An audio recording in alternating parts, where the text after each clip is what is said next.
कृष्णाय वासुदेवाय हरये परमात्मने।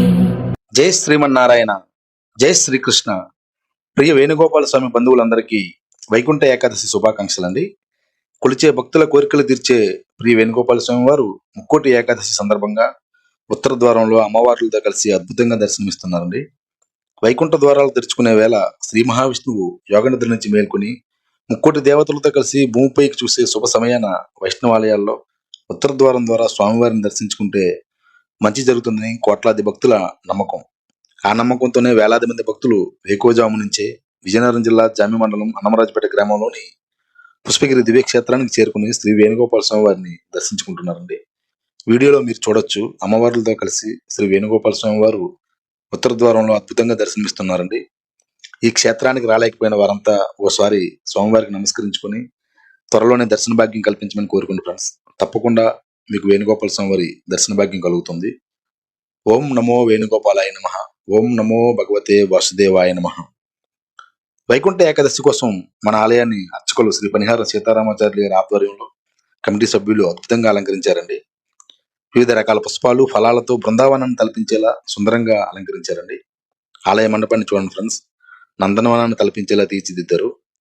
ప్రియ గోపాలుడు గోపికలతో ఆటలాడే బృందావనం మహా అద్భుతంగా మనోరంజకంగా ఉంటుందని మనం పుస్తకాల్లో చదువుకోవడం తప్ప ఎప్పుడు చూడలేదు.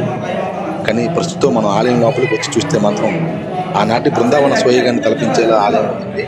గర్భాలయంలో మన మురళీ మనోహరుడు గోపీ వల్లభుడు ప్రియ వేణుగోపాల స్వామి వారు ముగ్ధ మనోహర రూపంతో దేదీప్యమానంగా వెలుగొందిపోతున్నారండి. పుష్పగిరి నేలై పురుషోత్తముడిని చూసేందుకు రెండు కళ్ళు సరిపోవడం లేదండి. గోపాలుడిని మన అర్చక స్వామి పనిహారం సీతారామాచార్యుల వారు చాలా ముద్దుగా అలంకరించారండి. మహా అద్భుతం అంటే ఏదో కాదండి, మన వేణుగోపాల స్వామి వారిని కనులారా చూడటమే అద్భుతం అండి.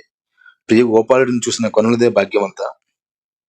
మన వేణుగోపాల స్వామి వారిని వైకుంఠ ఏకాదశి సందర్భంగా ఉత్తర ద్వారం నుంచి దర్శించుకునేందుకు వేలాది మంది భక్తులు క్యూ లైన్లలో నిరీక్షిస్తున్నారండి. వారిని చూసే ముందు వైకుంఠ ఏకాదశి విశిష్టతను తెలుసుకుందామండి. జై శ్రీమన్నారాయణ. వైకుంఠ ఏకాదశి, ముక్కోటి ఏకాదశి, మోక్ష ఏకాదశి భక్తులు ఎలా పిలుచుకున్నా ఈ రోజుకు మాత్రం హిందూ పురాణాల ప్రకారం చాలా విశిష్టత ఉందండి. భూమిపై ఉన్న వైష్ణవాలయాలన్నీ ఈ రోజు సర్వాంగ సుందరంగా ముస్తాబై భక్తుల హరినామ స్మరణతో మారుమోగుతాయి. శ్రీ మహావిష్ణువు యోగనిద్ర నుంచి మేల్కొని గరుడ వాహనంపై 3 కోట్ల మంది దేవతలతో కలిసి భూమిపైకి వచ్చి దర్శనమిస్తారని కోట్లాది మంది భక్తుల విశ్వాసం. ఈ రోజు ఉత్తర ద్వారం ద్వారా శ్రీ మహావిష్ణువును దర్శించుకుని విష్ణు సహస్రనామ పారాయణ చేసేవారికి శ్రీమన్నారాయణుడి అనుగ్రహం లభిస్తుందని భక్తుల నమ్మకం.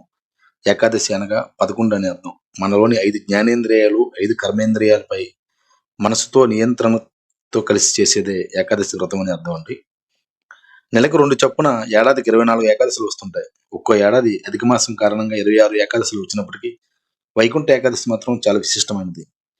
తిథులలో నేను ఏకాదశిని అని గీతాచార్యుడైన వాసుదేవ శ్రీకృష్ణుడే భగవద్గీతలో స్వయంగా చెప్పారంటే ఏకాదశి విశిష్టతను మనందరం అర్థం చేసుకోవచ్చండి.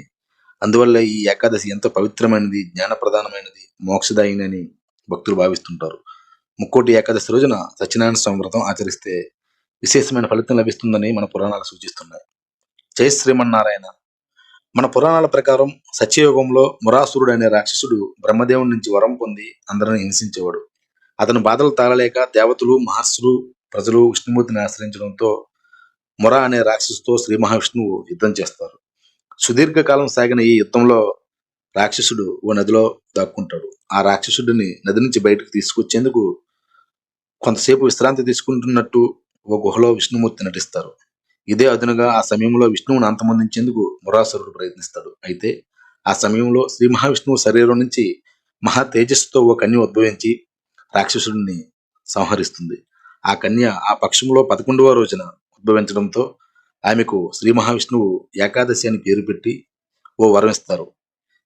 తిథులలోకెల్లా ఇదే నాకు ఇష్టమైన తిథి అని, ఏకాదశి రోజున ఎవరైతే ఉపవాస దీక్ష చేస్తారో వారు సర్వపాపాల నుంచి విముక్తిని పొందుతారని శ్రీ మహావిష్ణువు వరం ఇవ్వడంతో ఆనాటి నుంచి ఏకాదశి పర్వదినాన భక్తులు ఉపవాస దీక్ష చేస్తున్నారండి.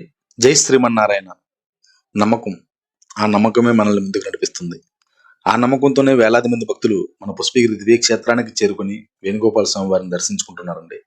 మీరు చూస్తే ఆలయ పరిసరాలన్నీ ఎంతో సందడిగా ఉన్నాయండి. ఈ ఆలయ ప్రాంగణంలోనే సాయంత్రం 12 రకాల పుష్పాలతో వైభవంగా పుష్పాభిషేకం నిర్వహిస్తారండి. మన పుష్పగిరి నేలే పురుషోత్తముడికి నిర్వహించి పుష్పాభిషేకంలో మనము భాగస్వాములమై తరిద్దాం ఫ్రెండ్స్. జై శ్రీమన్నారాయణ. మీ అందరికీ ప్రియ వేణుగోపాల స్వామి వారి కరుణా కటాక్షాలు లభించాలని, అందరూ సంతోషంగా ఆరోగ్యంగా గడపాలని మనసారా నారాయణని ప్రార్థిస్తున్నా. సర్వే జనా సుఖినో భవంతు. జై శ్రీమన్నారాయణ. జై శ్రీకృష్ణ. ఓం నమో భగవతే వాసుదేవాయ. ఓం నమో వేణుగోపాలాయ నమః.